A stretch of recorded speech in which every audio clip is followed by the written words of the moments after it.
Welcome back to this live podcast recording at Sports Nation. I'm here with JD Barker, a thriller author. So thank you very much for joining the show. Thanks for having me. I appreciate it. Yeah. So how are you finding the show so far? It's fun. I've never been to this particular conference before. I haven't been to Vegas since 2001. Okay. So yeah, it's a good time. Yeah, it's my second time in Vegas. It's like I'm not sure if I love it that much, but it's good fun. It grows on you, I think, after time. Yeah. Or you run away very quickly. It's usually one or the other.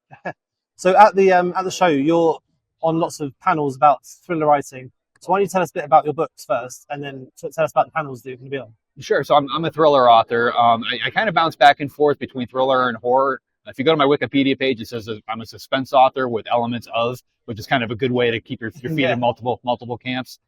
New York Times bestseller. I think I've got about a dozen books out at this point. A bunch of TV shows and movies in the works. I co-author with James Patterson quite a bit. So I'm having a ball. Yeah, nice. So what are the shows that you've got, the TV shows out? Every book that I've written has been optioned with the exception of my very first one. Right, okay. Yeah. Yeah, and can you say what they're working on, or is it still a secret? You know, they get very angry at you when you talk about it, but like if your listeners were to Google me, you'll see the various things. Right. Some of them have been optioned over and over again. Like my 4MK series was originally optioned by CBS. They were going to do a feature film followed by a TV series to follow the next 2 or 3 books. Yeah. That never actually panned out. Then Lionsgate jumped on it as soon as the option became available. One of the things I've noticed is if you get something optioned, as soon as that option expires, the people in Hollywood kind of see it as a known commodity. You know, like somebody else wanted it, so we want it too, and they don't necessarily know why. But they scoop it up, and you can make a decent living just from those option checks. So I'm perfectly fine with like stuff not getting filmed. Do you to get them optioned in the first place? Was there anything you did to make that happen, or is it just luck, or just the quality of your books? No, I mean it's a little bit of everything. I mean I write very cinema. You know, they have that kind of quality to them. But I've always had agents, you know, that go out there. Yeah. And we tend to, push the film and TV, very early on. I've had a couple books that have sold before the publication rights have sold. Yeah. We sold for film and TV. Right. Okay. Sometimes I use the buzz from one to light the fire on the other, or vice versa. For people who haven't want to get their books options, do you have any advice for them? Is it just get an agent? Do you think? You really need an agent. I mean, it's changing a lot because my first few books were traditionally published, and like they wouldn't look at indie stuff, in Hollywood at all. That has changed. I've got a number of my books are indie published in English, and they've still received options.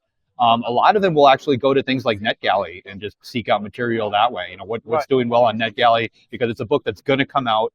So they're looking for different sources. There's so many different outlets at this point for material. Yeah. They're trying to fill that void. Yeah, cool.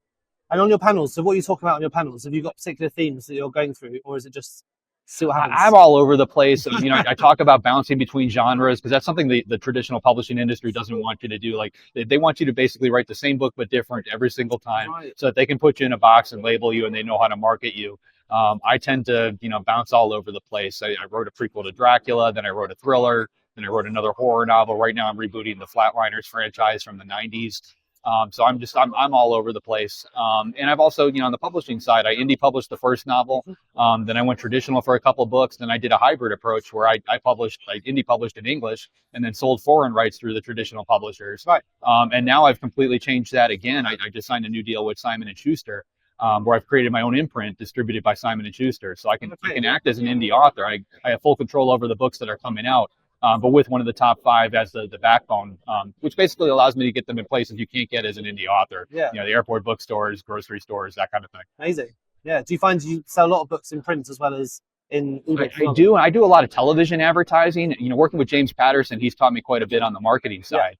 And his very first book, actually didn't sell at all. Then he wrote Along Came a Spider, and that didn't sell at the beginning either. And then he spent $500 of his own money and created a TV ad for it. And that's what really lit it and got it going.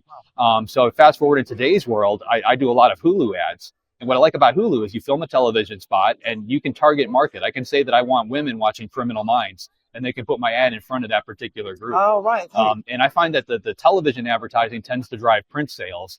And online advertising, Facebook, Amazon, that kind of thing, tends to drive audiobooks and ebooks. Yeah. So I do a mix of all of it. Is it easy to get started with Hulu ads? I've not really heard anyone do that tactic before.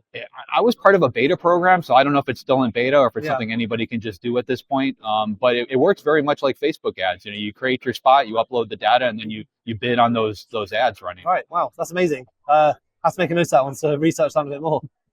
So coming to conferences like this, Do you come to a lot of these conferences? I don't anymore. I used to do quite a few. I've got so many projects going now. It's kind of hard to step away from my desk. Yeah. But I like this particular one just because, like I was with ITW for years, and they're fantastic. With debut authors, they're great at promoting the big names. But that 99% of people in between, there's not a whole lot there for them. And I feel like this particular conference actually does offer something for those people that are beyond a debut, that are trying to get to that bestseller, status. Yeah. And this conference seems to do that. So that's why I'm here. What have you got most out of this conference so far? A lot of new contacts, having not been here before, I'm meeting a lot of new faces and a lot of new friends. Yeah. Have you got any particular contacts you've been like, oh, he's a great person to meet, that was a great person to meet? So far, everybody I've talked to be honest with you, they're all fantastic. Nice. Well, thank you so much for coming on. It's been great. Good luck with your panel shows. All right. Looking forward to coming to Islington. Thank you. Appreciate it. Bye.